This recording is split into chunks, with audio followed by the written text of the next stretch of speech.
was talking. Yes, I think we will have a little bit of technical issues at the beginning, but we'll manage to do it, and we will be like the Zoom champions at the end of the session.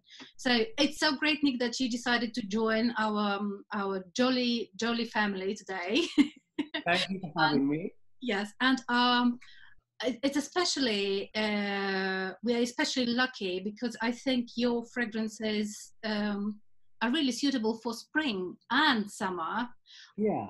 I don't know any perfume in your collection that would be musky and not heavy, but how would you say, with a lot of body. Yeah. Spices. Even Istanbul is not really an sweet oriental fragrance. It's really light. Yeah, I think. Yeah, so the stars were. It's been decided on in heavens. All this, I suppose. I think I like something I always really admire in other people is the kind of lightness of being. And I always wish I was a bit more like that. So maybe in my perfumes, I'm trying to accentuate that sort of lightness, that light-hearted feeling.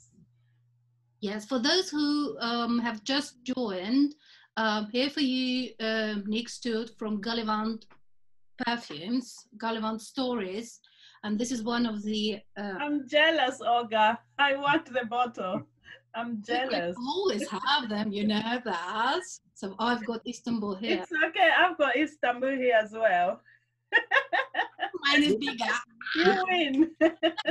Which for some people is a kind of, because like Olga was saying, it's, you know, I don't really like the word oriental.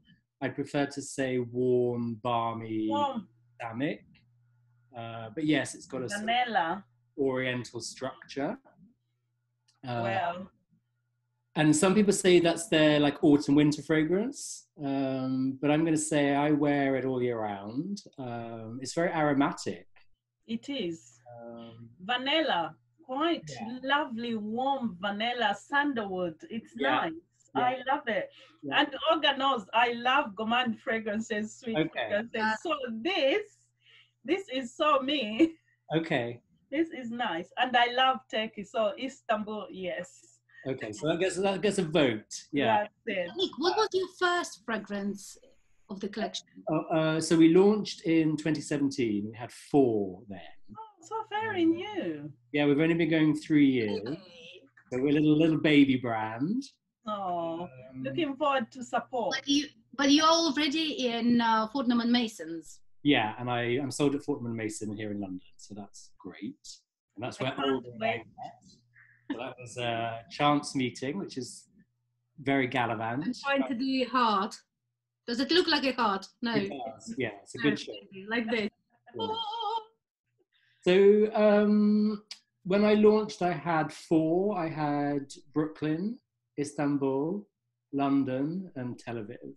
Ah, okay. London was the first formula that we finished. Wow. So we spent 2 years working on the formulas. Wow. Which I don't know how much you all know about the development timings, but 2 years is kind of slow. But, you know, I didn't want to rush it. Yeah. So I think life is good when it's in the slow lane. Well, I know that I've got London here, and I found it really, really interesting because my favorite note is rose. Yeah. So give me anything with rose, I will take it. Okay. So this is the secret. You can buy me with a rose. Okay, I'll remember that. All the secrets if you give me anything with a rose. Okay. So, but I found it really, really interesting because it's not a rosy rose. It's not a girly rose. It's so unusual. And I know there is a story behind it. Yeah. Shall I give you the backstory a little? Yes, please. So I worked probably some of you may know her by reputation. She's called Karine Chevalier, and she's the perfumer I work with a lot. She and I have been friends for a long time because I used to work for L'Artisan Parfumeur in France, and Karine had done some work for us. And we just got on. She's very funny. She's got a great sense of humor, a great spirit. So I really wanted her to do the London perfume, but I found it really difficult to explain to her as a Parisian what I meant by this grittiness that I think is a part of London. So I was on the phone to her. I was in London, she was in Paris. And I said to her, listen to the Pet Shop Boys song, West End Girls, so East End Boys, West End Girls. And that was kind of the musical click for the fragrance. Wow. So it's really glamorous. Olga, maybe that's why you like roses, that sort of glamorous femininity. But I also... Like I am, glamorous and feminine. You are. But I want all of my fragrances to be unisex, because, I want to wear them as well. Of course. So I think it's a really novel rose, because it's got this Rose de May from Grasse, which is very special. And then it's got this leathery patchouli wetness, and this cucumber note in the beginning. Oh, wow, that's so interesting. Cucumber note. Yeah, I like to use a mix of sort of, let's say, noble materials, like the Rose de May. Sometimes mix them with notes that are more everyday, like a cucumber. Yes, and we all love fresh cucumber. I love to chop it and put it in water as a drink. So yeah, I think the London fragrance is kind of pretty original. You might know. I did say I had the samples. I've just realized it's the London which I don't have. So really? I've got, yes. So there's 2 Istanbul and whatever. I've got Amsterdam, Los Angeles, Tokyo, and we've got Berlin, Brooklyn, and Tel Aviv. Okay. I do not have the London one. So carry on. I just thought I mentioned that. I'm not saying anything because I'm not sure what it is. So yes. But Olga's right. It's unashamedly a rose perfume. Thank you. Unmistakably. Thank you. When I first tried it, sorry. Okay. If anybody wants to ask a question, I think there is an option to raise a hand or just type your message, and I will unmute you. Or I suppose you can unmute yourselves as well. So everybody is welcome to participate and ask questions. So when I first tried your rose, it looked like a rose picked up from the dirt, not from the dirt, because it smelled more like soil. Yeah. Earthy. Yeah. Earthy. Yes. You probably all know this geosmin, petrichor, associated with sort of earth after rainfall. So there's a kind of reference to that for sure, which is one of the reasons I really love patchouli a lot, because again it has that sort of connotation, that aspect to it. So I think London often is, people tell me, it's a really beautiful springtime fragrance. They really feel that wetness, that lushness. And green, something like green note in it. Yeah. I mean, it isn't one of the, let's say, the positives of this lockdown. We're all appreciating the spring nature. Yes. We're seeing the blossom, we're seeing the greenness. And that's kind of in the London perfume, I think. It feels very lush and full-bodied. But like you said, Olga, quite gritty underneath. Yeah. I look forward to sampling it. I look forward to it. That's what makes it so unusual, really special. Miya, you tried more perfumes from the collection. What would you wear for spring? Oh, I quite liked Tel Aviv. To be honest, at the time when I wanted to try them, I didn't give them a full proper wear, and this is why I haven't reviewed them yet, because I didn't wear them properly enough for me to say so much about them. I literally just sprayed them to smell. I love. Oh, God. No, this is not Tel Aviv. This is Istanbul. Okay. That is just showing off. I am. That is just showing off. I know she's got a small collection of Gallivant, so I'm very happy about that. Wow. Yeah. This is nice. So who's smelling Tel Aviv now? I did, yeah. What was the inspiration behind Tel Aviv? Because I've never been there, so I don't know how it smells at all. So I'll tell you, I don't know if you can see the words on the bottle, but yes, yeah. Aviv in Hebrew means spring. Ah, I didn't know that. So Tel Aviv in Hebrew means like spring hill. All right. So a beach city on the Mediterranean, sort of white Bauhaus architecture, sun-kissed skin, and lots of flowers. So often people have balconies in these Bauhaus buildings and they grow flowers in pots and pans. Mm-hmm. And obviously jasmine grows in that part of the world. Yes. Whether it's in Baghdad or Damascus or Tel Aviv, you always smell jasmine. Hello, Anjam. So nice to see you. Hello. Anjam. So when I'm briefing perfume, sorry, I will. Well, as some people are speaking, some people are Russians. Joined us are Russian, so I can see Nina. They are already drinking prosecco. I think it's lucky them. Great tendency. We all would need some prosecco at the moment. We need to get through lockdown somehow. Absolutely. Can I just ask? So these fragrances, is it that you created them with these places in mind because you've been, is it all the places you've been and that's how the story came about? Exactly, yeah. I wanted to do a sort of little celebration of places I love going to, that I feel connected to. And not always in a really obvious way, you know, I don't sort of select the materials based on the destination. I'm trying to, I would say, recreate a memory. A memory. That's lovely. That's lovely. This is really nice, and it just reminded me of a fragrance I have, and this is a fragrance from the house of Algabra, which are also a Turkish house.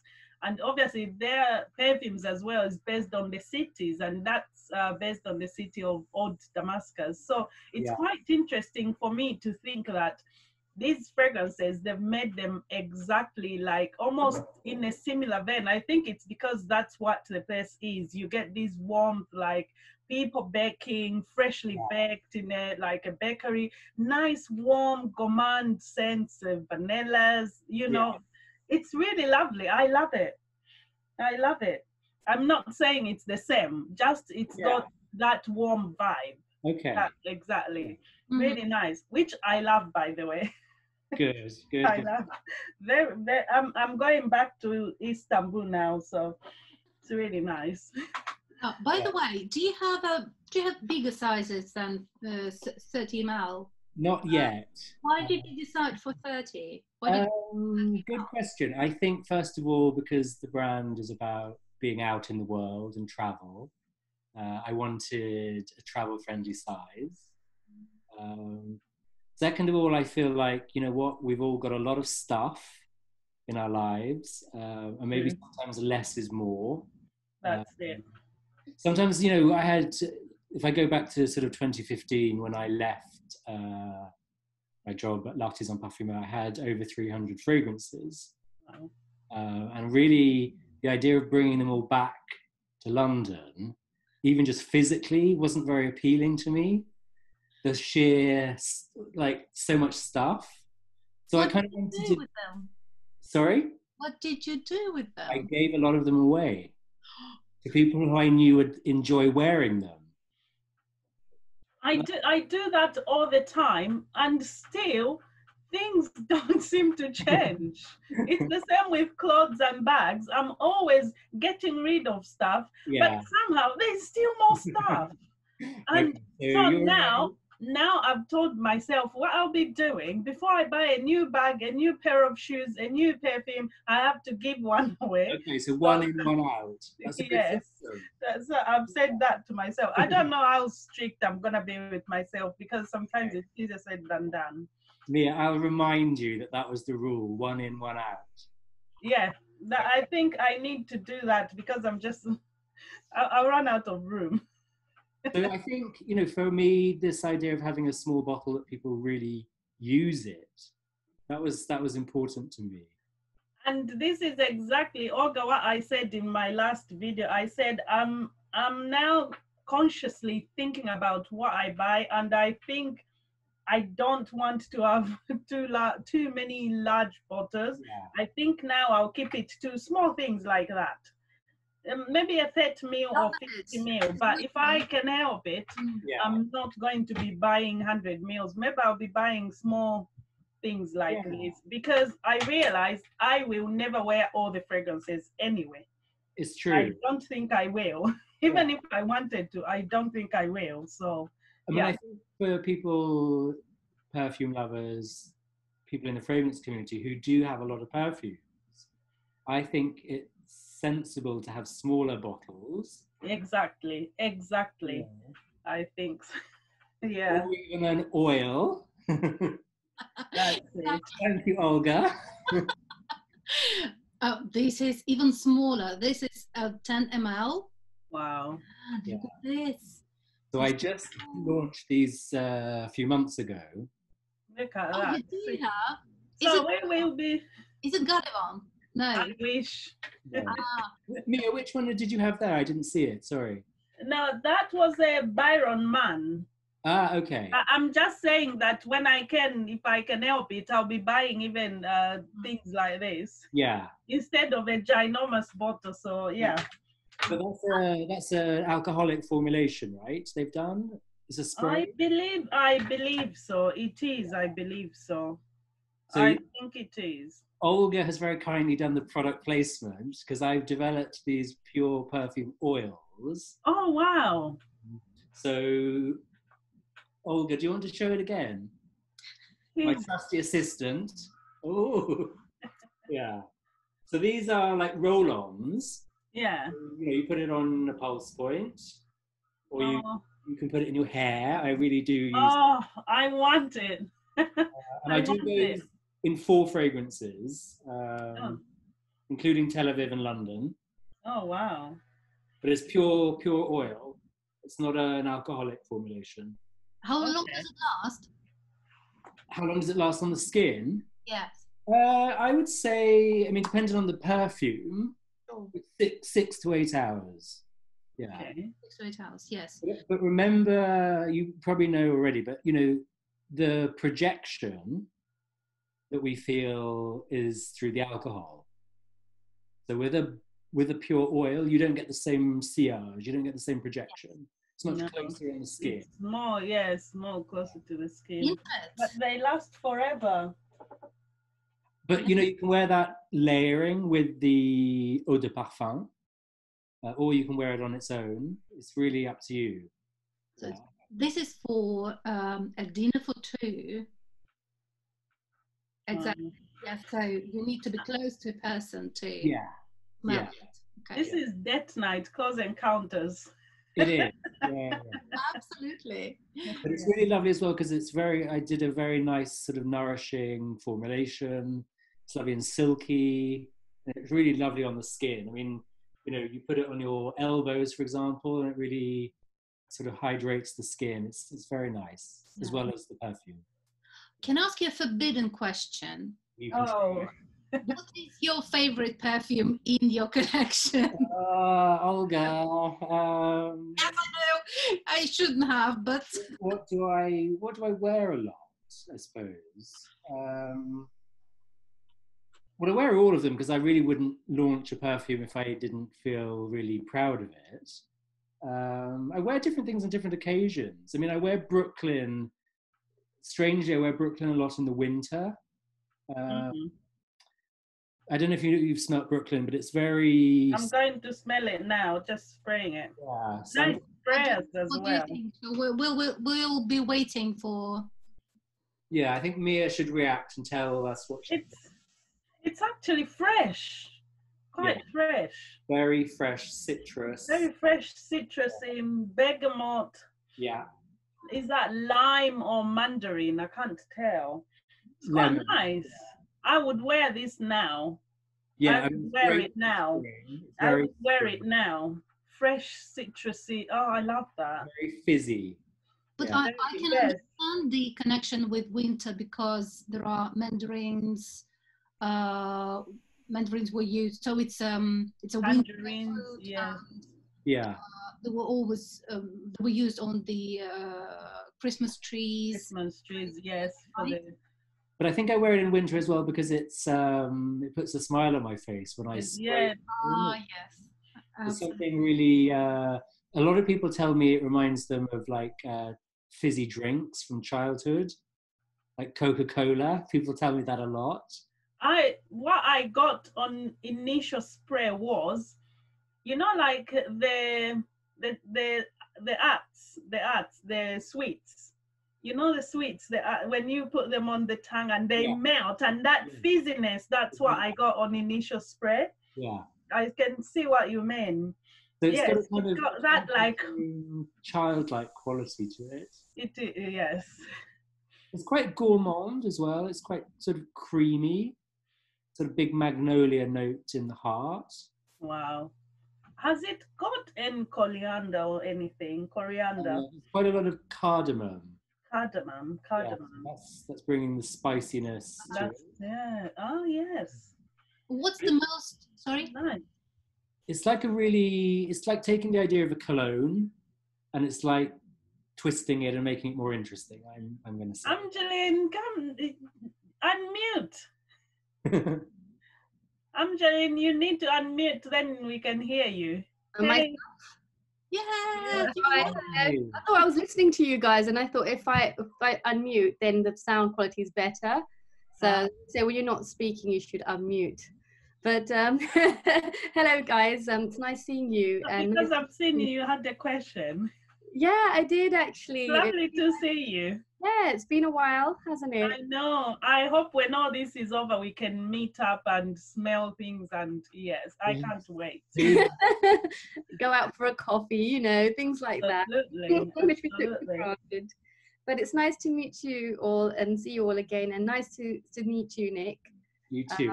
Yeah, I'm Anjam, and I'm in this. I've been in the industry for only, I'd say, 3 years or so. And so I'm always taking interest in, you know, new fragrances, and I specifically do enjoy getting involved with niche fragrances as well, you know, because there's a lot more to it. We all need your support, especially now.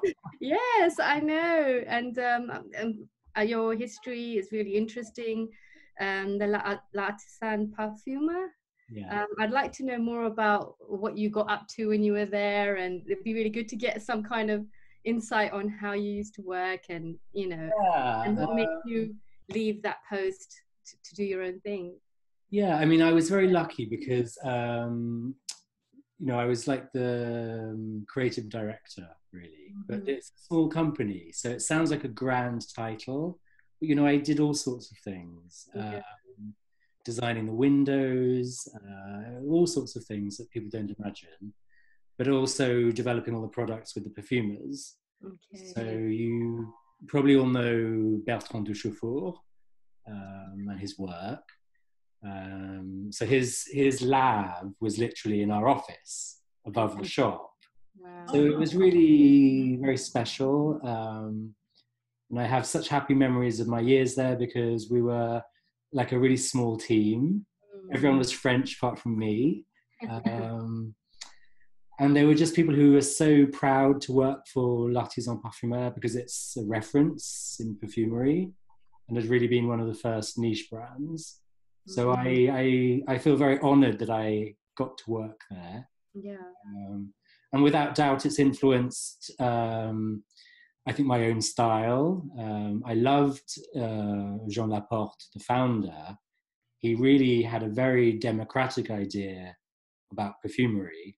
That it could be, we had a customer who was the wife of the Prime Minister, and we had customers who came from, you know, the deepest provinces of France once a year to buy a bottle. And hopefully they felt as welcome as the kind of VIP people. Right. So, yeah, I think perfume, when it's done in a really democratic way, kind of, I find that very special. Yeah. Yeah, and then you decided that it was time to do your own thing. And yeah, I mean, it's funny because I started my career in the 1990s. I'm very old. Working for a company called PUIG, which is one of the big sort of conglomerates. Did you say, sorry, I didn't hear the last. They're called Pooch. Yeah, Pooch, yes. So I heard that Artisan Perfumer got bought out by. Yeah, so I'd worked for them in the 1990s. Oh wow! And then they bought L'Artisan. So it was a little bit like a circle, maybe telling me, okay, now's the time. Yeah. And I'd always, I think, wanted to be my own boss. Yes, yes. And have the freedom to sort of do my own thing. That's So great. yeah, I think that was the universe telling me, okay, this is the circle. Now do the next thing. It's really good, really good. And But I'm very grateful that I had all that experience before. You know, someone said to me once, "Do you not regret not doing it much earlier?" And I said, "No, not really, because I had such a good years working with all these amazing people. Yeah, and they taught me so much. So I'm very lucky." Wow, interesting. That's amazing. That's a nice story, you know. So it's a journey, isn't it? Yeah. I took my time, but you know, maybe that's the way to do things. Not everything has to be done in a rush. Yeah. I just wanted to ask, how long did it take you from the moment you thought, right, I'm going to set up and start my own, to when the first fragrance was released? Because I know it took 2 years for the fragrance to be launched from when they were made, but how long had you been planning before they were actually? That's a good question. I think there's no simple answer in a way. I think I'd been planning it for 20 years. Oh, wow. I kept like, you know, I'm very analog. I keep bits of paper and I take things and I file it. And I think lots of those things, when I look back at it, actually are now present in Gallivant. The name I had actually found, I love the word, you know, to go around in pursuit of pleasure. And I'd actually I'd done the trademark work for that years in advance. So maybe I was always thinking about it. Yeah. Amazing. Yeah. Wow. Thank you for sharing with us. It was a long gestation period. I totally understand. Yeah. Sometimes I don't think you're even conscious. It's like a very good friend of mine who's known me a long time, and now she works with me, helping me on Gallivant. And when we moved studios recently, she was trying to, you know, sort stuff out, and I've got to get rid of stuff, you know. And like we were looking at old things, and she was saying, "Oh, look at this! This you kept this from 10 years ago, and this we use this now." Wow. So yeah, I think a lot of things were in the background for a long time. Okay. So just about coping with the lockdown, are you finding that now that maybe the shop, if you have a shop, is not open, or people are not going out as much, or yourself, you don't need to go out as much, are you finding like this time is the best time to be creative, getting inspired, or are you working on something? I am working on things. I mean, I'm not going to lie, this is a tough time. I mean, I'm sold in about 70 shops around the world. Oh, wow. And all of them. You need to come to Gatwick. Okay. You should come to Gatwick Airport. Okay. Yes, you need to look into that. Angeline, that is also your area of expertise. So Travel retail. Yes. Okay. Yes. It's tough for us as business people. You know, all the stores are shut. I have no production now. That's shut. And obviously more and more it's difficult to even distribute and send orders to people. But we're all in the same boat, aren't we? And I think what's really lovely is there are so many of us sort of small little independent brands that we're really a support network to each other. And that's been a brilliant discovery for me. I never really imagined that. To that end, I made a mental note to myself that all the purchases I'm going to be making, especially during this time, they are going to have to be personal businesses, majorly British owned as well, just to support local businesses, because I know especially like for small houses, it's not even everyone that's entitled to the help from the government, etc. So with that in mind, I've made a mental note. I'm going to be supporting smaller houses, niche houses, independent, you know, indie perfumers and stuff. So I look forward to getting into your fragrances too. Thank you. They are on the list. I've so far done, I think, 3 or 4 purchases that are British houses. So I should carry on with that for Thank you for this. However long I can. Not just for my brand. I don't just mean my brand. I mean all of us. Yes. We so, do really value it. yeah. So to answer the question about am I working on other things? Yeah, I'm always working on new ideas. Great. So I like to work on maybe 2 or 3 different perfumes at the time. There'll be different stages of development, of different stages of the formula. I think it's better for me and better for the perfumers, because if you work on one fragrance at a time, sometimes the pressure is different, because you're in a little bit of a one track. Whereas if I'm doing maybe 3 at a time, I'm a bit more patient and a bit more relaxed with them. There's less pressure on one thing, because all of them are moving in different ways at different speeds. So it's sort of easier in a different way. Yeah. I'm curious. I had something ready to launch this year. So we'll see. I don't know. I can't say yet whether it will happen this year or next year. Oh well. All the best. I was going to ask, have you ever made a fragrance that you probably loved from the start, and then by the end of it, when it's matured, do you think, no, actually not? Has that ever happened to you? Yeah, I mean, I did a fragrance for L'Artisan, which was called Deliria. Yeah. And that was with Bertrand. I don't remember which year it was, maybe 2011 or something like that. And it was really, I love roller coasters, the thrill of being on a roller coaster. In French, we call it a Russian mountain, Olga. Of course, we call them American mountains. So all the wrong way around. So it was a very sort of strange perfume in a way, inspired by the iron, the rubber, the metallic notes. And it was kind of a very fun niche thing, but it was quite weird. And now if I smell it, I sort of think it was like a one-off. It's not a fragrance that's maybe stood the test of time for me.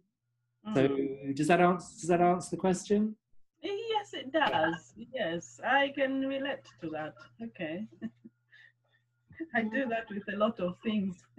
And then I think, oh no. Looking back, you cringe. But I think the lesson for me into Gallivant is just to take my time. Now I think I want to make a note of that fragrance so that I can look it up. Okay. Yes. If you don't mind, anyway, I'll go back to watch this and write it down, the name. So yeah, Deliria. Delhi. Nick, you said you're in, is it 70 stores or 70 different? Yeah, 70. Yeah, I sort of lose count. I can, that's a good thing, losing count. Now, Yeah. which countries and which kind of markets have been more, I don't know, more successful for you, or more surprised you as well? Yeah, that's a good question. I'm going to come back to that. So I think the US has been a really great market. And I do want to say, you know, sometimes I know sometimes brands like focus on one customer or one region, and I don't know if this is like really naive, but I just didn't do that. I didn't kind of set out thinking who's my customer, because I kind of feel like human beings are my customers, and they come in all different shapes and sizes, and you can't tell what people like. Or assume that people like certain things because they live in certain regions. So I've never really gone after any particular regions or any particular customers in a way. So the US has been really great for us. You know, different bits of Europe. What's really strange to me in a way is I have very few retailers in the UK. I think it's difficult for everybody. I do. I mean, I was talking... That though, you want more retailers in the UK. What would you want for Gallivant? Sorry, do you mind saying the question again? I missed it. What would you want for Gallivant in the sense of for UK specifically? And I'd love if we had just more small independent retailers that worked with small independent brands. You'd be happy to do that. Yeah, I mean, you know, sometimes people say to me, "Oh, don't you want to be in X department store?" Yeah. And I don't know what to say sometimes. Sometimes you want to say, listen, do you know the reality of working with those department stores? I mean, it's really difficult for small brands. And if you're not careful, they'll bankrupt you. That's the reality. Yeah. With that in mind, now I go back to what I said before when I said you should come to Gatwick. Okay. Now I can understand why. Because just having your product out there is quite major, and especially at the airport, and a massive airport as Gatwick. So I can totally understand and relate to what you're saying. I'd honestly love to be in travel retail, but again, it's one of those things that when you're a small independent brand, sometimes it's a bit like the cat playing with the mouse. The cat thinks they want to play and then they crush it. So I have to be a bit careful as well. Yeah. Wow. Can I just ask, what is the best-selling fragrance from your line? The best-selling fragrance in the last 12 months has been Los Angeles. Oh, wow. Okay. I launched... My heart again, my weird heart again. One of my favorites. I know. And you take lots of lovely pictures of it, so thank you for that. I did. So Los Angeles I launched last summer. Oh, this is, wow. Yeah, people seem to really love it. Yeah. This is really nice. Oh, so that started... That sweetness. Nick, you have to spray down, so you spray it on Miya. Okay. I'll do it again. Yes. That fragrance took us 4 years. Wow. Yeah. Amazing. I can't wait to get Can I ask you about Brooklyn, because I spent a lot of time in Brooklyn, even though I'm from London and, you know, traveled around, but Brooklyn was one place where I ended up spending because my ex-husband was from New York. Okay. So what I want to know is, what's the inspiration behind Brooklyn? The inspiration is... What does it smell like in your world? It's always a surprise to people because everyone assumes it's going to be something really quite dirty and oily, like Williamsburg. Kind of thing. And actually, it's really fresh and airy. And I'm going to say it's like citrus, very fizzy, very fizzy. So I really had the idea of Park Slope. And that's where my friends live, so that's where I kind of go, and almost like a picnic in the park and cocktails with friends. So I think sometimes Brooklyn surprises people. They say, oh, this is the one that really doesn't smell very urban. And I'm always at pains to say, just because my fragrances are inspired by cities, doesn't mean they all smell of sort of hot concrete, gasoline smells. Because I think, as we're all probably discovering at the moment, even in big cities like London, if you look, there's nature everywhere. There is. There's flowers, there's the blossom. You just have to look for it. Indeed. Exactly. So I can go into Fortnum's Masons and when it opens and try your whole collection. Basically, that's the best place. Do you think that is showcasing your brand? Or? Yeah, they're brilliant to see in London. Yeah, let's hope they reopen soon. I love Fortnum's and Masons anyway. Just the feeling, the buzz of service when you walk in, and it's magical for me. I totally. Good. That's good to hear. I think the word service, I just pick up on that. I think the staff in there are really great. Yeah. It's one of the reasons I'm really happy to be with them. You know, sometimes when you do sort of shopping in, let's say, bigger department stores, I just don't feel, it's not the staff's fault, but they don't have the knowledge. You know, they're on, I don't know, skincare one day, they're doing a new fragrance launch the next day, and in Fortnum & Mason you feel there's this longevity of people in perfumery that really know about perfume, and that's really great, I think, that expertise. Thank you. And your collection is in the small room with Roger Dove and all the fancy stuff. Yeah, exactly. So you come up the stairs and you turn left, and we're around the corner. Are you in any other place other than Fortnum & Mason? Yeah, so I sell, some of you may know Roulier White in Dulwich, which is an independent store on East Dulwich. And that's been great. They've been a brilliant supporter, brilliant customer for us. So if you're in that part of London, sort of southeast London, that's a great place to find us as well.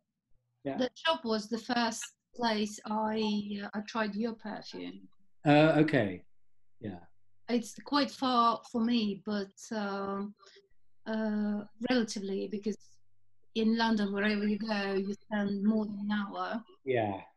And well, it's an hour and 10 from where I live. Yeah. Well, it just feels like very far, but then Olga, it almost feels like we need something like that in North London.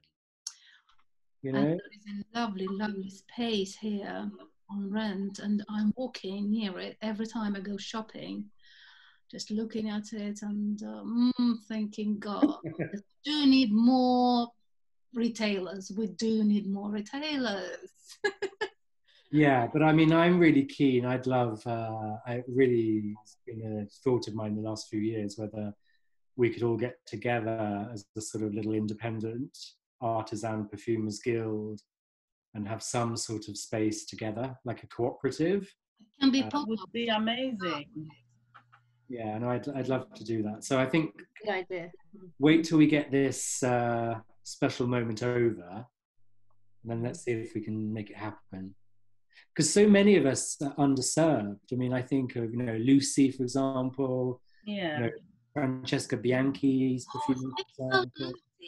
Oh, have you tried the new one? I haven't. No, I've seen her post about them, but I've not smelt them. Yeah, the new 3 new fragrances. They're completely non-everything, cruelty-free, natural, vegan, no alcohol, no oil, no water. Yeah. Water, no oil, no alcohol. I don't know. It's kind of a miracle. Yeah, I'm going to have to ask exactly technically how she's done this. Hang on, Olga. Did you say no water, no alcohol, nothing? If I'm not mistaken, I need to read it somewhere, because I think she said yes, but because some perfumes are water-based. Yeah, I mean, often people will add a percentage of water. Yes. Let me just see the ingredients. What's there? I'm not sure, because I'm completely blind. So and but they're yummy. they're really, really, really yummy.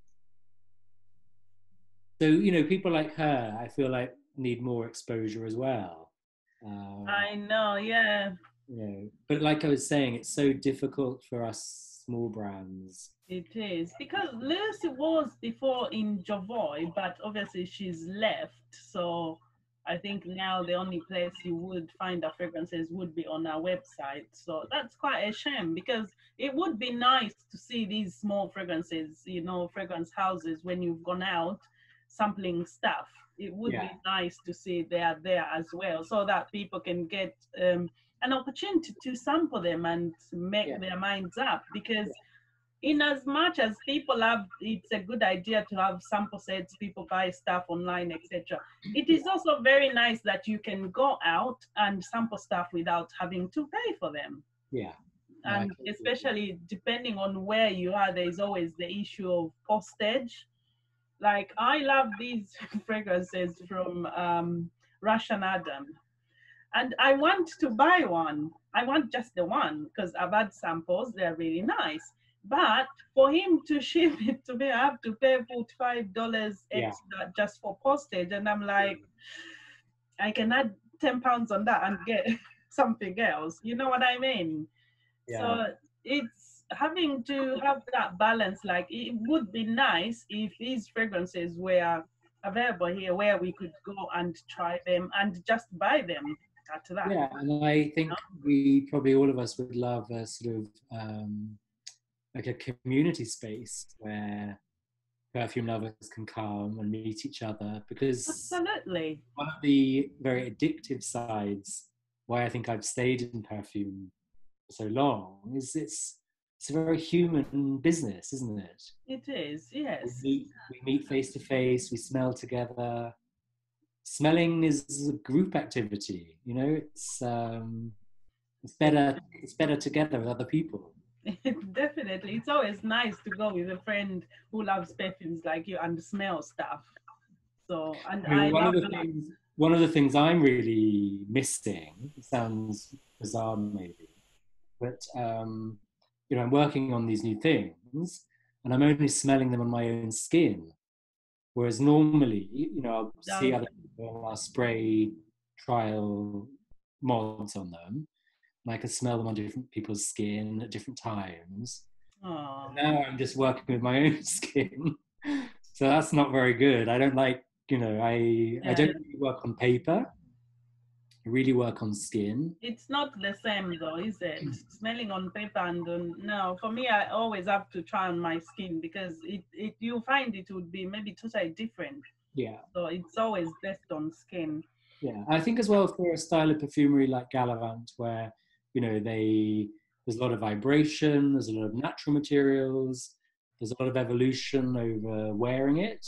Yeah. I can't just smell it on a scent strip and really evaluate it. So I'm really missing skin of testers. I'm missing to go testing. Yeah. We said with Olga, where is the first place we are going to smell when all this is over? I can't wait to go out.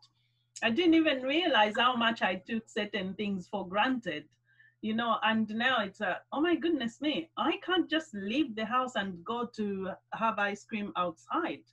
I just can't walk out and do the normal things that I took for granted. And now I feel I'm missing doing that. So hopefully all this will be over very soon and we can carry on.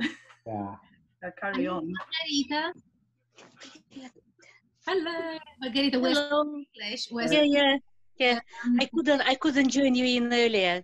Sorry. Yeah. You're more than welcome to join us today, right now. And so we've got here Anjam, and we've got Nick. Nick Steward is a perfumer, and he, for example, you could try his fragrances in Fortnum & Mason. Yeah. And well, I think yes, in the same. Do you remember Fortnum & Mason has a special space where Dove is? Yes, so not in the common room, but in a smaller room. Looks like more private. So Nick has his perfumes right there. So when everything is finished, you can try all his collection there. And we've spoken about his London, which is very rosy and earthy at the same time. Yeah, big sort of suede leather accord. Yes, and we spoke about his Istanbul, which is oriental but not heavy sweet. It's really, really, it's suitable for. It's called Istanbul. The perfume called it. All of my fragrances are named after the cities that they're inspired by. Yes, and we spoke about his perfumes. So we spoke about the size of the bottles, which are 30 ml, and because they should be suitable for travel. Exactly. And even smaller size, something like this, 10 ml, and it is oil. It is oil, and we decided that this is for a very intimate evening. Somebody who will be allowed to smell it from your skin. So this is it, and here we are. Yes, but Nick, I enjoyed very much what you posted through the last 2 weeks in support of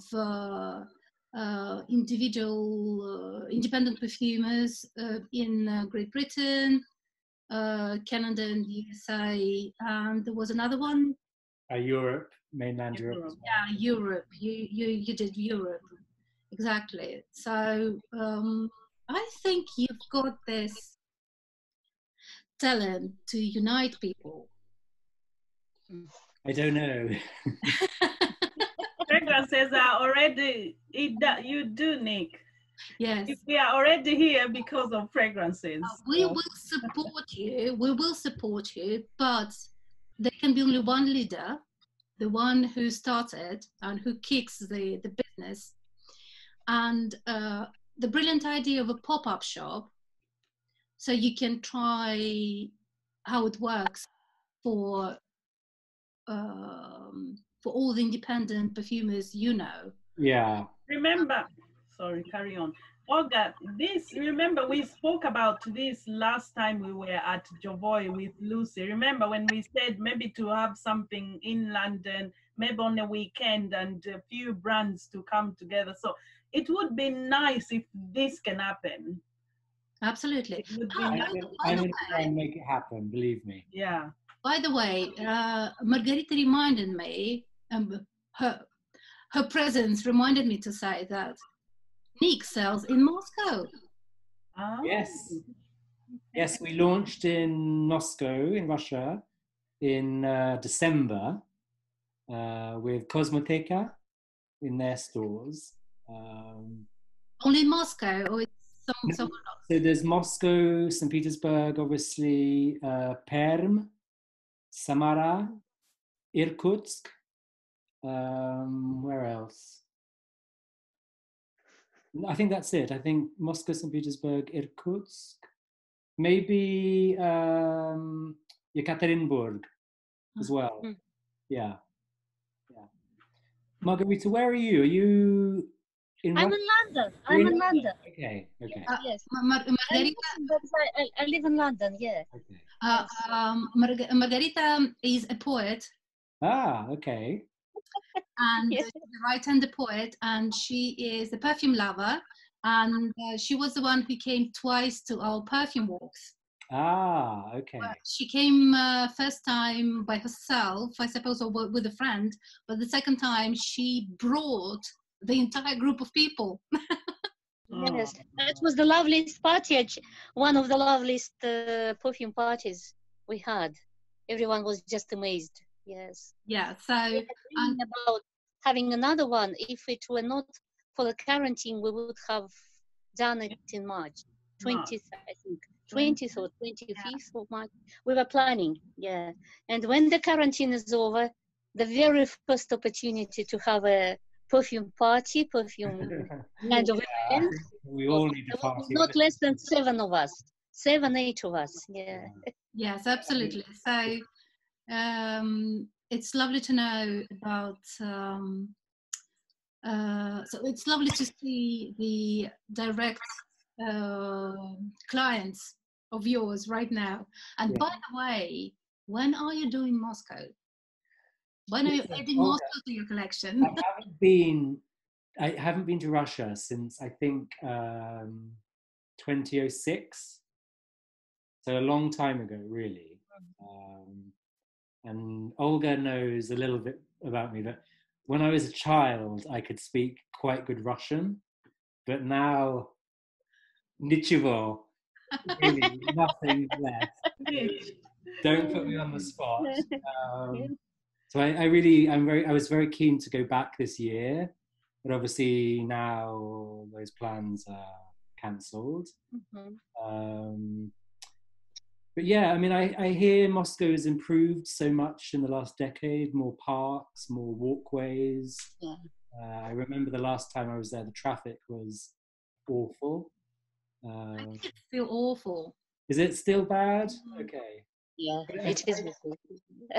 Didn't the mayor make a lot of really good projects to improve the urban living? More nature walks, more green space? Well, but the problem is the way of living. People who can afford the car think that the tube is for losers. Yeah. So if you are a respectable person, you need to use your car, even for one stop of the tube. Yeah. The only stupid. There's a few of those in London too, right? I think. Well, I think bus is for losers in London. Tube is not. It's too expensive. But yeah. Well, so the bus and then the tube and then the car. Good. Yeah, sure. But I suppose when so for let's imagine there's perfume, Moscow, a lot of traffic, so you would need some ingredient, some nasty ingredient for it. Okay. Maybe like something. But I don't like working with nasty ingredients. So. Maybe some civet. What's the nastiest you've worked with? That's a tough question because remember, it's all about the composition as well. I mean, I think I don't really work with oud. I'm probably one of the very few brands now that doesn't have an oud perfume or an oud collection, because I find my own feeling is I love Oris butter, for example. It's really one of the materials I love to a smell, and in a way I think it's a sort of polar opposite. The Iris is a very subtle, elegant smell to me. I love Iris. And then the oud thing. Surely, Nick, you must love Dear Musk. I love musk and I love animalic notes, but I think sometimes when I smell oud, it's too barnyard to me. And it's too noisy, it's too big. So I'm a bit shy. I shy away from those really big smells. And also such a big trend. Sometimes people ask me, why don't you have an oud? And I sort of feel like, God, there's so many ouds on the market. What am I going to add? You know? I think now it's sort of a trend. Now you find everyone has got a oud in their collection. All the big brands. Everyone is doing it. Yeah. Yeah. So maybe I'm missing a trick, but it's not my first love. Let's put it that way. Yeah. The thing is, because I feel like it's a trend, and the question is, will it last? How long is it gonna be there for? You know what I mean? My own feeling is, I feel at Accents every year. There's always a group of us, or a group of perfume lovers that say it, but always without failure every year say oud is over, no more oud, and it's not true. I think really oud is now a category on its own. I think it's really not going away.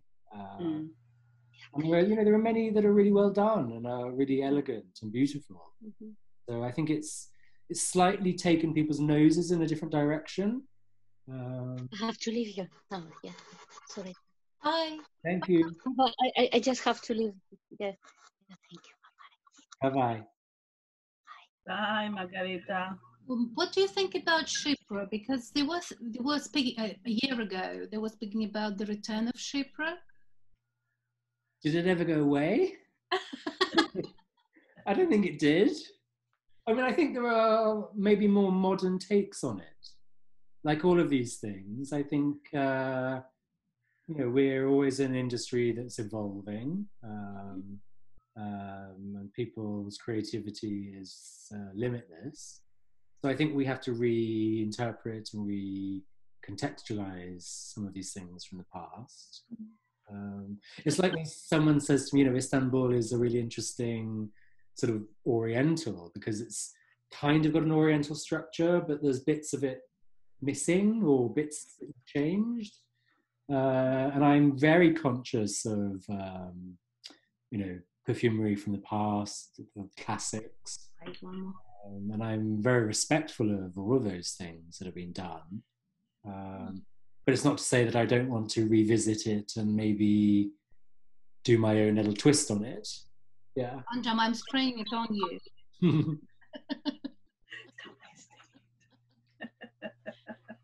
Well, I wanted to speak about Shipra because I think the youngest Shipra I know is Signature by Ruth Mastenberg. Yeah. And it actually reminds me a little bit of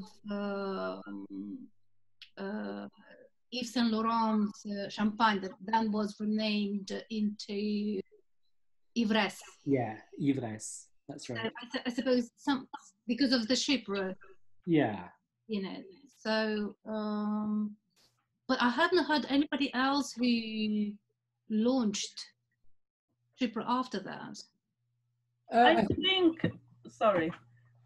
Mia, you go ahead. No, I was just going to say, I think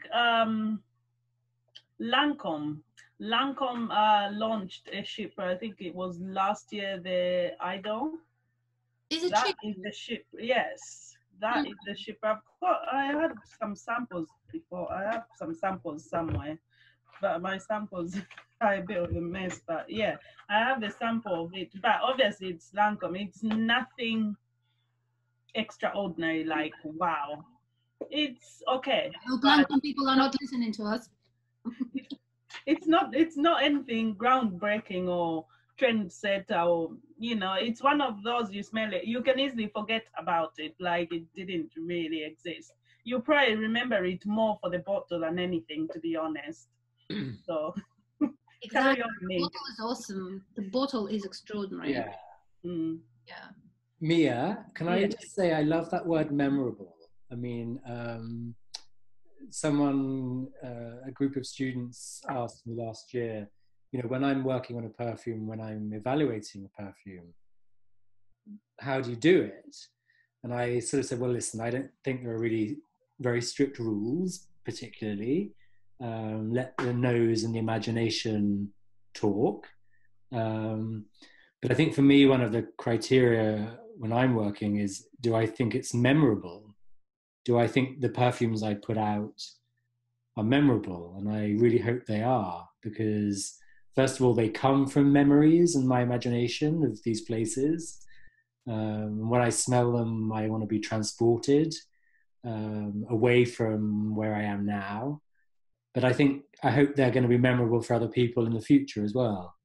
Yeah. I love the idea that you have a memory with a perfume. That gives it a real life. I think for me, that's what makes it special. If I can remember when I've bought it, where I've worn it, how I was feeling at the time, maybe even what I was wearing, how was I feeling? I love those fragrances, but if I'm wearing a fragrance, I can't remember it next week, then yeah, it's kind of missing something, or maybe it's just a perfume that you don't connect with.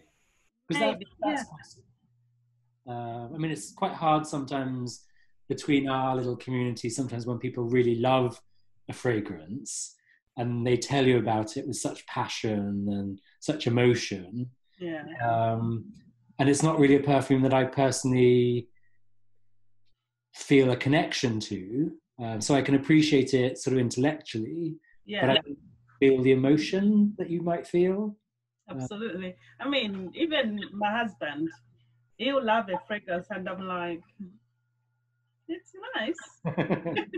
Or I will love a fragrance, and he's like, it's okay.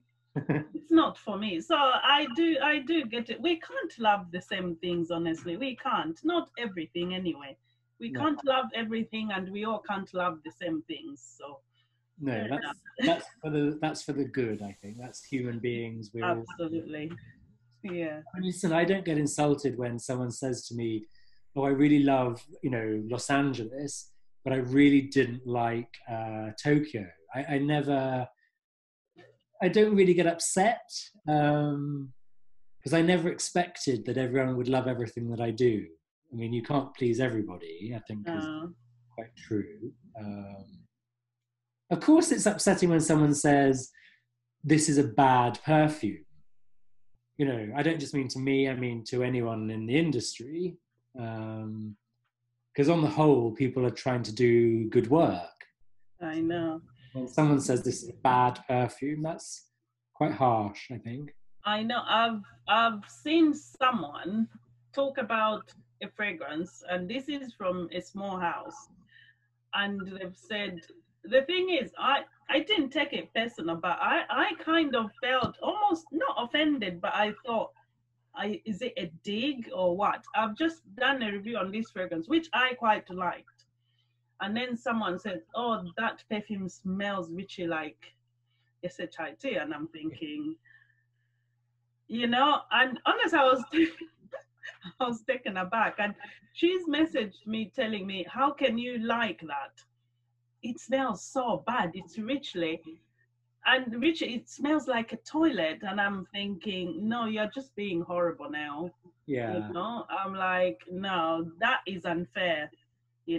Someone took time to make this, and I don't get what you're talking about. But I don't know.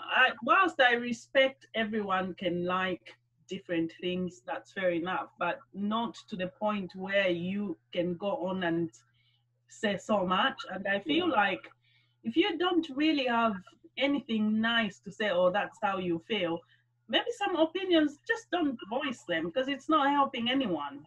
It's a small person trying to do something for themselves, and then you're gonna come out and put this kind of information, misleading information, because whilst you may feel that, the next person may not, but because they haven't had the chance, they will be put off to having that chance to actually try it because you've said this. Yeah, and I think it's a bit like these things like Yelp and TripAdvisor. Yeah, no. I'm so sorry for people in those sort of restaurant hospitality businesses. Like, one bad review. Exactly. Exactly. But this is why I always say, and even when I've done a review, I always say this, don't take my word for it. Always sample for yourself, because it may be different for you. But I'm not going to say, oh, I said it's amazing, go with that. No. Make your mind up. Try things for yourself. Yeah. But anyway, if I think a fragrance I don't like, I would rather just not review it, because I'm not out here to badmouth anyone or, I just feel it's so unfair, because I try to put myself in those shoes. Suppose it was my creation that someone went and said, how would I feel, Yeah. And, yeah. It is personal.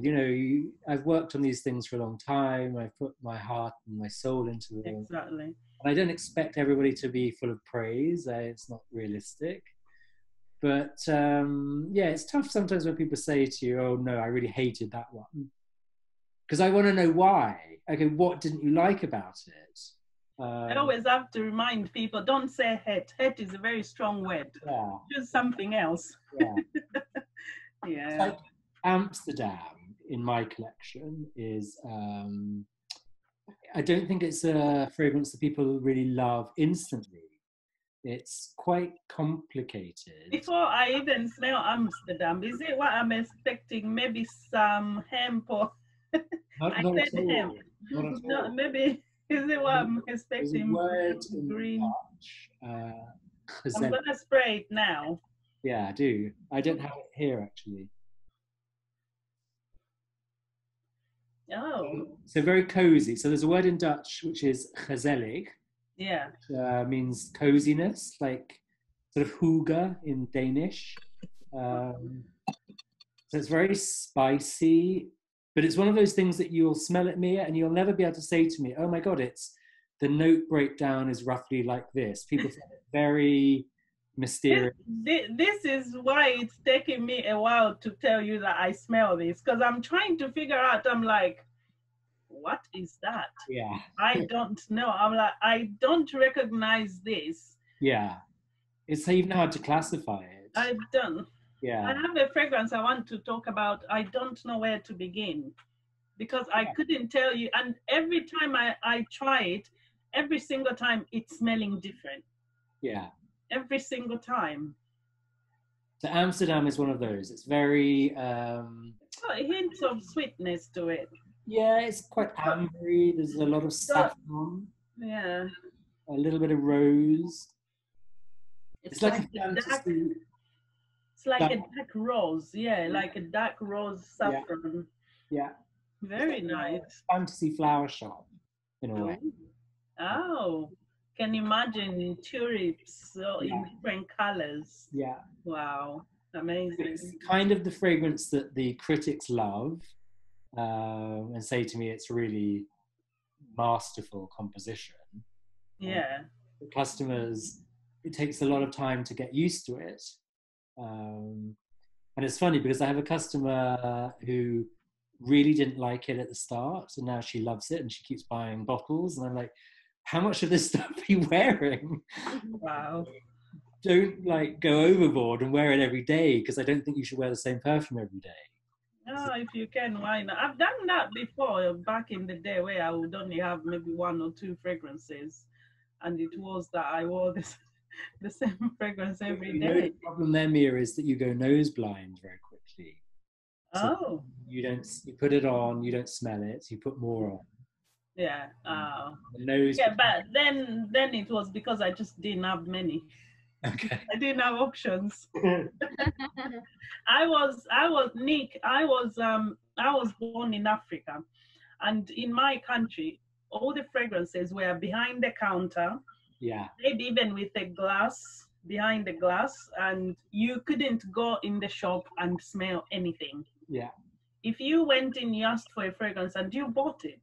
Yeah. You didn't try it. Yeah. So when I came here, when I was a teenager, I came here because I always used to ask everyone, if you want to give me a present for my birthday, instead of buying me a dress, you could just give me money, I'll buy a fragrance. And I was always saving all my weekend money until I have enough to buy a bottle.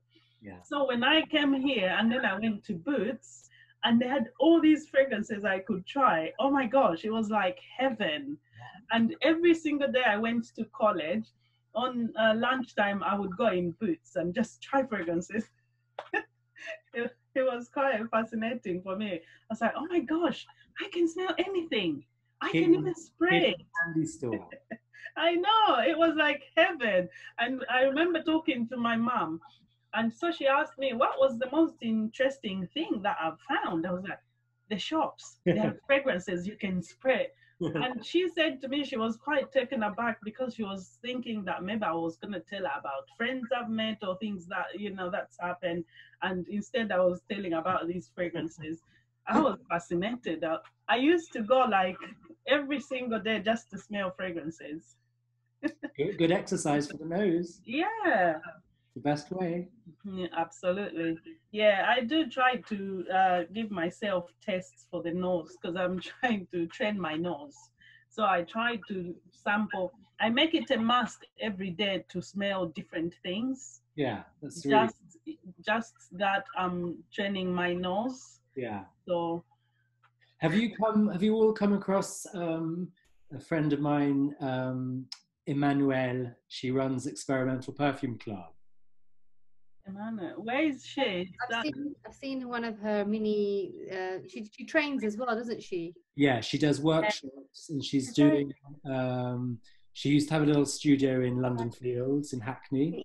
It's East London, right? Yeah, and obviously that's shut now, so she's trying to go online.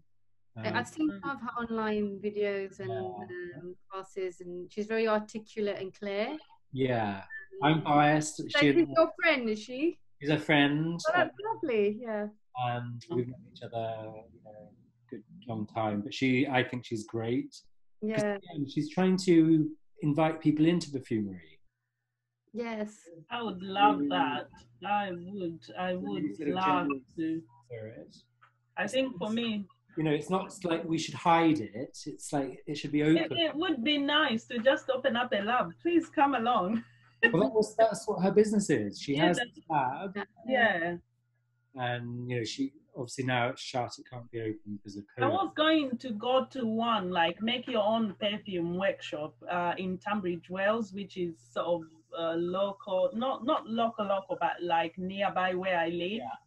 And obviously, I can't now. So yeah, here we are. And I've always been looking forward to go to Stella's class, because she does the classes as well. And last year I wanted to really go, but I couldn't because it clashed so much with everything I had going on. And I thought, I'm gonna go this time, and guess what? Yeah, we are again. So but I think check out EPC. That's her business. Perfume Club. No, she's doing more. I think maybe I've seen her. I think I've seen her. I'm not sure, because I've seen quite a few come up. I think she does a free, like a 10-minute kind of taster session, which is also worth looking at. Then you get an idea of, you know, her teaching style and like it. I think you can go on the website and register. And I always follow up all the newsletters. It's always interesting to see. Yeah, I think she's got a whole world, really, isn't it? No, it is. It's very. Like I said, I've only been in here 3 years, so you can imagine how much information I want to absorb. Double Miya. I don't know. I just noticed I'm still somewhere here. I wanted to ask you a question about exclusives. Like you know, you're saying people are interested. Have you ever done any special exclusives for certain people who have requested it? Or, you know, has it been that journey? For Gallivant, not really. Often when I sort of launch somewhere, they'll say to me, "Oh, like, can you now do a Montreal fragrance or a Moscow or wherever?" So I sort of say, "Well, listen, I will add it to my list." For other companies, yes, we did sort of exclusives for department stores, typically. Sometimes it was a bit sad for me on the creative side rather than the commercial side, because I would think, okay, we've spent a lot of time working on this, and now it's limited to one store in the world. It almost feels a bit selfish in a way. I understand it from the retailer's perspective. I think it's quite frustrating for customers globally when they read, okay, there's this amazing new perfume, but it's only available in, you know, one postcode of one city. It's a little bit ungenerous in a way, I think. So you would never do like an exclusive like product for a store? I know we spoke about like Mason. They said to you, okay, this particular bottle is only going to be for us. I mean, that's hard, isn't it, to deal with? Because you've got I mean, it's hard as well. You know. It's hard as well in terms of even just the volumes. I mean, that's right. We're a small batch producer, but I don't really. I'm not into the idea of doing like one-off bottles. Again, I find it a bit sort of ungenerous. I know people love the idea of super premium exclusivity, but it's not really my ethos, to be honest. All right, now I thought I'd ask the question because I think I was speaking to, have you heard of Ormond James? Yeah. And she was, she had a product once called Amber Royale. Well, it wasn't Amber Royale, but she made it specifically for a princess. Okay. And then the princess eventually got bored with this formula that she specifically created for her. So, but it was quite nice. I know. And then she said, make me another one. And then apparently James, Linda said to her, look, can I use this, you know? Okay. So after going through, is it IFRA? Yeah, and eventually she had to modify it, but then it became available on the market. Okay. And I think that stuck in my head from yesterday, hence why I thought, let me ask you if there's anything that's happened like that to you, you know? I mean, never say never. I think if the context was right, then yes, I'd entertain it. Yeah. Where I am today, not really. Yeah. Good. I mean, I don't tend to work with that many department stores. I tend to work more with sort of boutiques and specialty stores. They're less into this idea of we've got to have our exclusive sort of lines of things. Yeah. Thank you. Sorry, I'm hogging all the airtime here. Sorry, girls. I'll unmute myself. Thank you for asking all these questions. Because I would never, I'm not working in perfumery, so I would never come up with them. So thank you, Anjam, a lot. And not yet. Yeah, I'll spray one more Istanbul on you. Yeah. You know what? Istanbul is my favorite city. So you know, I have a lot of love for Turkey. I have a place there which I bought 10 years ago. Fell in love with the place and love it totally. Yeah. Istanbul, I can't remember, sorry, who asked earlier which my best sellers. So Los Angeles has done really, really well. Istanbul has always been at the top. People seem to really love this perfume. Yeah, I can see why. It's lovely. Yeah, I keep going back to it because it's so nice. I love it. It's a very beautiful composition with beautiful materials. Yeah. I was going to be going back to Turkey next month, but obviously I think that's not going to happen. So okay, so you've got the perfume for the armchair travel in the meantime. Absolutely, yes. I'm on holiday now. Look at that. I'm going to Amsterdam. I'll be off to Los Angeles, Tel Aviv, Brooklyn, and Tokyo. Yeah, Tokyo. Oh my gosh, the Far East. What do you think of Amsterdam? Now it's I love it. I love it. It's quite fresh. There are fresh notes, yeah. Quite fresh. It's fresh and warm at the same time, if that makes sense. Fresh and warm at the same time. So, Nick, do you ship at the moment? Yes. I'm still. I go to my studio most days because I can cycle. Yeah. And so yeah, I'm still working. I'm still sort of shipping products. Yeah. Where are you based, Nick? So I live in Islington in North London. Nice. I have a little studio in Haggerston, which is sort of Hackney. All right. Okay. On the Regent's Canal. Nice. So yeah, I'm very lucky that way. I don't have a big commute. I see. Jump on my bike every morning and go over. Oh wow! It would be nice to see the studio. Is it possible at all when everything finishes? Yeah, I mean, I'm in a sublet. I don't have like my own dedicated space. I share with some architects. Oh, okay.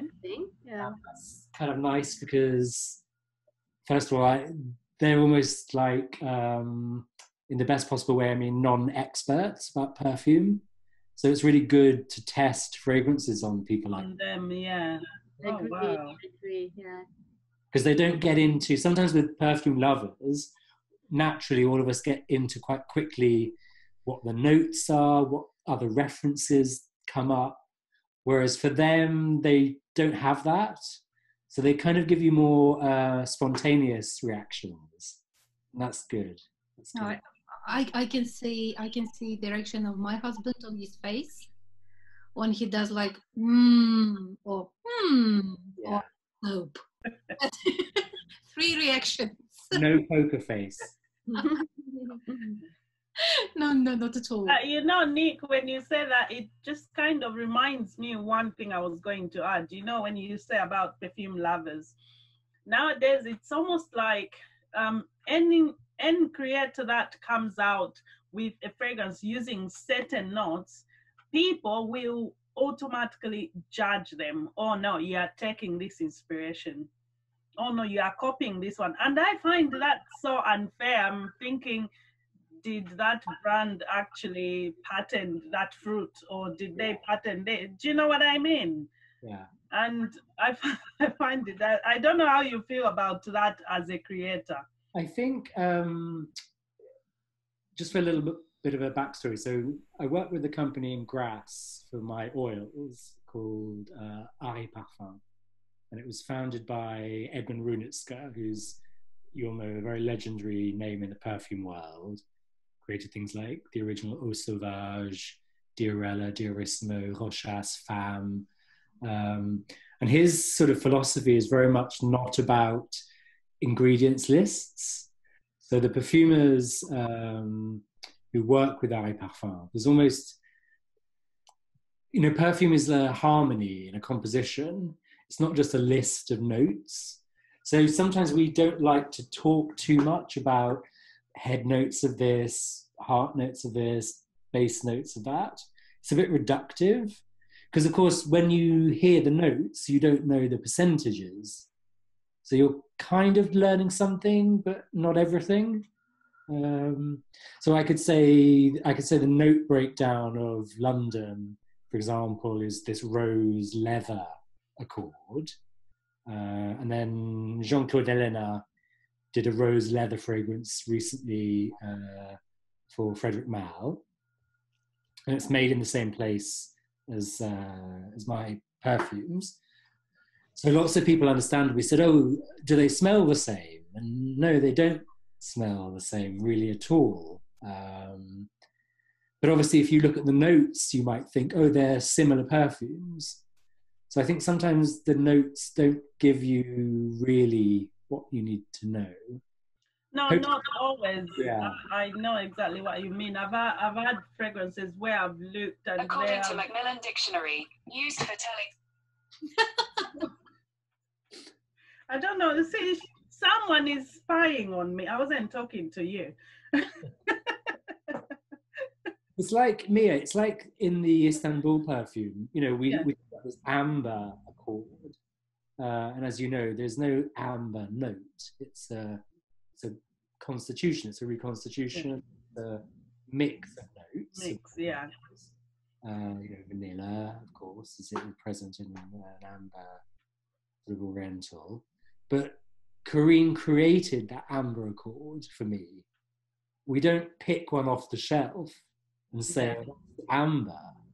You know, the perfumer's job, Corinne's job, is to create an amber accord. So even things like amber, what does it really mean to people? I don't know if people always understand what these notes mean. But then there is also sometimes I find the misunderstanding of the notes and the ingredients. People sometimes are thinking they're the same things. Yeah. The notes and the ingredients. Yeah. So I think again there is that. So. And also, you know, in terms of sort of marketing and communication, you know, if I think of Los Angeles, if I talk about certain materials in perfume, the actual ingredients list, the formula, is very long. So of course, you can, yeah. Every single thing that's in it, you know, we'd be here all afternoon. So I saw someone talking about a fragrance the other day, and they said they had 192 listed ingredients. Yeah. Yeah. So that just gives you an idea. I'm very aware that lots of brands, lots of houses, they don't list all the ingredients, because there are sometimes you smell something, you immediately know there is this, but it's not listed. Yeah. And as well, sometimes there are things in there that you can't even smell because they've been mixed with other things and they've created a totally different smell to what you would have otherwise thought if it was listed. Yeah. Makes sense. So yeah. One of the things I think I like about our perfumes is they're very well macerated. They are. And the long maceration, which is when we mix the oils with the alcohol, I do 4 weeks maceration, which is long. It blends things to the point where you shouldn't be able to pick out the building blocks. you know. That's nice as well, because you don't want to, and sometimes this is what I do when I sample fragrances. After the time I'll spray it before looking up what it is. Yeah. And then I'll write things down and then go back and look it up to see if I got anything right or wrong. Yeah. So yeah, that's a good test for the nose. Yeah. Oh, Olga, I'm loving the purple. I think I love it too. I can see. Yeah. And so we've got 9 minutes left. And, is that it? Is that it? Really? Hours. Yes, it's already Wow. hours. It's amazing. It's I amazing. know. And well, I just wanted to thank you for popping in. Oh. Yeah, virtual pop-in. Yes, thank you. And Nick, thank you so much. Thank you so much for your smile and for your thank you. For all this lovely collection. La, la, la. Yeah. Okay. Oh, you are showing off. Yeah. I'm showing off. You want to, this it's is my okay. Have your moment. You want to be next week. Yes. Well, and I think we tested this this format and it works pretty well. Yes, even for people like me who are useless at technology. And I know. Yes, you were on the top. Oh. Absolutely. So thank you, Anjam. Thank you very much. Guys, nice listening to you guys. It was very interesting to know about your experience in the industry, and well, I think everybody who joined for the latest Trends for Spring were a little bit disappointed because we talked shop all for